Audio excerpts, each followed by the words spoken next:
Hello everyone, this is Ghulam Nabi. और चलिए आज हम सीखते हैं पास्ट परफेक्ट कॉन्टिन्यूअस टेंस। घबराना नहीं है कि नाम लंबा है तो कोई टेंशन होने वाला है, कुछ नहीं। बहुत ही सिंपल ग्रामर आपके लिए होने वाला है।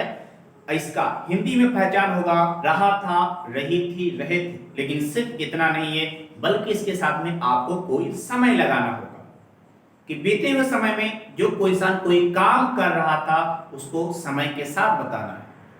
जैसे कहना है कि वो किताब पढ़ रहा था। अगर सिर्फ आप इतना कहेंगे तो ये पहचान हो जाएगी पास्ट कॉन्टिन्यूअस टेंस की। लेकिन आज हम सीख रहे हैं पास्ट परफेक्ट कॉन्टिन्यूअस टेंस, जो कि बीते हुए समय में कोई काम चल रहा था, इसमें समय लगाना जरूरी रहता है। इसीलिए तो इस ग्रामर को सीखा जा रहा है।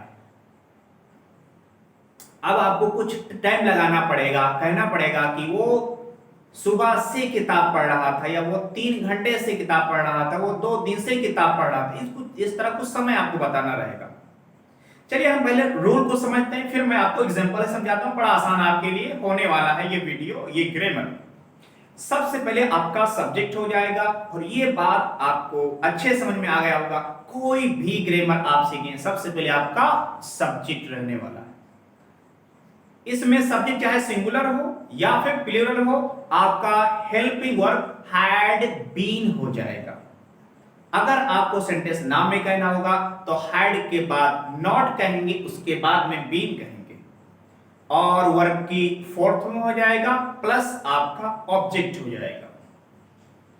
उसके बाद में सिंस या फिर फॉर कहेंगे, प्लस आपका टाइम हो जाएगा। जैसे कहना है कि आपको वो सुबह से क्रिकेट खेल रहा था, आपका सेंटेंस हो जाएगा he had been playing cricket since morning।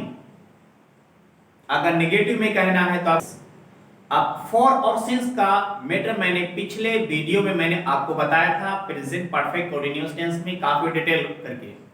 यदि आपने वो वीडियो नहीं देखना है तो देख लीजिए, फिर भी मैं आपको कुछ बातें बता देता हूं। सिंस कब लगेगा? जब समय आपका पक्का होगा, यानी कि कोई दिन हो, महीना हो, साल का नाम हो, सुबह हो, शाम हो, दोपहर हो, तो वहां पर सिंस लगेगा।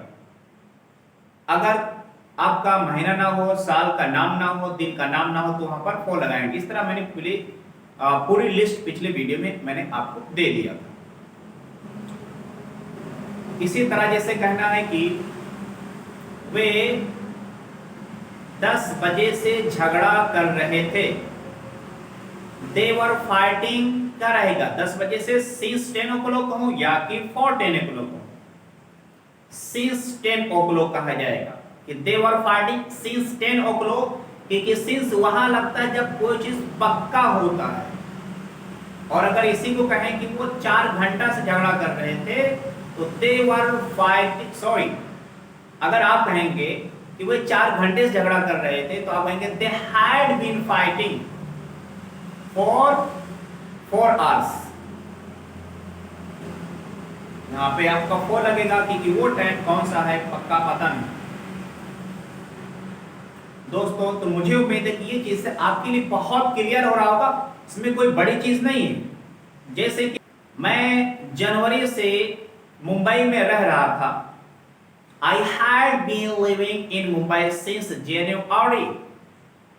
तो जनवरी हम क्यों कह रहे हैं? क्योंकि जनवरी एक महीना पॉइंट ऑफ टाइम है, फिक्स टाइम, और मैं जनवरी से मुंबई में नहीं रह रहा था। I had not been living in Mumbai since January। Raju आपका 8 बजे से इंतजार कर रहा था, तो क्या हो जाएगा? Raju had been waiting for you since 10 o'clock या since 8 o'clock, जो भी टाइम होगा आप कह लेंगे। तो यहां पे जो हमने कहा Raju had been waiting for you, इस ये for आपका for का माना लिए होता है, क्योंकि वेट के बाद में for लगाया जाता है, इसमें आप कंफ्यूज ना हो। यदि इसी को हम ना में कहें कि राजू आपका 8 बजे से इंतजार नहीं कर रहा था, तो आप कहेंगे Raju had not been waiting for you since 8 o'clock। और आपको कहना है कि वो 2 महीना से खाना पका रही थी। She had been cooking the food for 2 months. 2 महीना है, अब ये पता नहीं है कौन सा आपका महीना, क्योंकि ये इसी मुद्दत बताता है, ड्यूरेशन बताता है, पक्का टाइम नहीं बता हो रहा है। इसी को अगर को हम महीने का नाम ले लेते कि वो जून से खाना पका रही थी, she had been cooking the food since June, तो ये आपका पक्का समय होता है। मेरे पापा 2010 से जॉब कर रहे थे। My father had been doing job since 2010। अगर ये कहना है कि मेरे पिताजी 10 साल से जॉब कर रहे थे, तो हो जाएगा my father had been doing job for 10 years। तो ये आपका अफर्मेटिव और नेगेटिव हो जाएगा। अब अगर इंट्रोगेटिव करना है तो हेल्पिंग वर्ब को पहले लाना है, हैड को पहले लाना है, हैड के बाद आप सब्जेक्ट लाएंगे, ना कहना है तो नॉट कहेंगे, और उसके बाद में हैव कहेंगे। वर्ब की fourth form plus object since या फॉर प्लस टाइम हो जाएगा।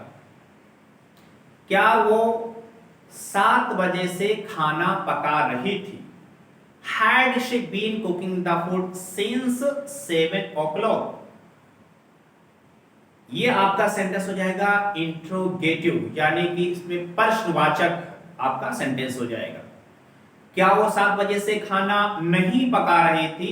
Had she not been cooking the food since 7 o'clock? यह आपका इंट्रोगेटिव नेगेटिव यानी प्रश्नवाचक और नकारात्मक हो जाएगा। इसी तरह अगर आप कहेंगे क्वेश्चन वर्ड के साथ कि वो क्यों 7 बजे से खाना पका रही थी, तो जब आपका क्वेश्चन वर्ड आ जाएगा तो वो सबसे पहले आएगा, तो उसके बाद में हेल्पिंग वर्ब आएगा, फिर सब्जेक्ट, और यहां पर है ना कहना तो नॉट, हैव कहेंगे, वर्ब की fourth form plus object since या फॉर के बाद में आपका टाइम हो जाएगा। तो वो 7 बजे से खाना क्यों पका रही थी? Why had she been cooking the food since 7 o'clock? और वो 7 बजे से खाना क्यों नहीं पका रही थी? Why had she not been cooking the food since 7 o'clock? तो इस तरह से आपका पास्ट परफेक्ट कॉन्टिन्यूअस टेंस का 6 टाइप बनेगा। एक और एग्जांपल मैं आपको बता देता हूं। जैसे कहना है कि बच्चे